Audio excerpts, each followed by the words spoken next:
À la confluence de la Loire et de la Vienne, le bocage du Véron est l'un des plus beaux et des plus anciens de la région Centre-Val de Loire.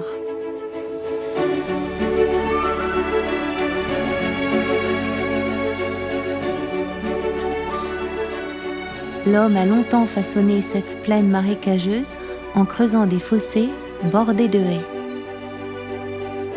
Aujourd'hui, les prairies servent essentiellement au pâturage et à la production de foin.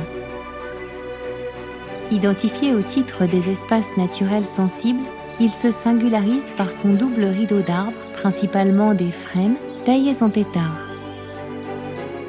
Ils sont appelés ainsi en raison de leur grosse tête, résultat d'une technique de taille traditionnelle.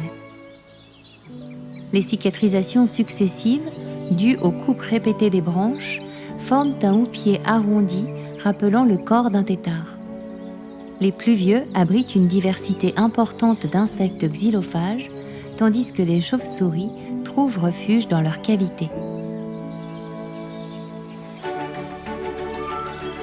Avec ses terres régulièrement inondées, le bocage est devenu le conservatoire d'une faune et d'une flore typiques des milieux humides. Il accueille une grande diversité d'oiseaux et de poissons migrateurs. Le brochet trouve dans les eaux calmes un lieu idéal pour frayer. La grande mulette, un mollusque menacé, protégé au niveau national, est présente ponctuellement dans la Vienne. Parmi les nombreuses espèces végétales recensées, plus d'une vingtaine sont protégées. Au printemps, les prairies humides se parent de clochettes roses à damier, c'est la fritillaire pintade. Cette tulipe rare et très sensible est un bon indicateur de la santé des prairies alluviales.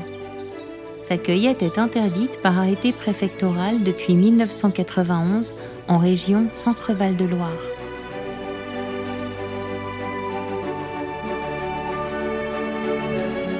Très apprécié des promeneurs, photographes et naturalistes, cet espace d'un grand intérêt écologique est de plus en plus menacé par l'abandon de l'élevage au profit de la culture du peuplier et par l'assèchement des milieux.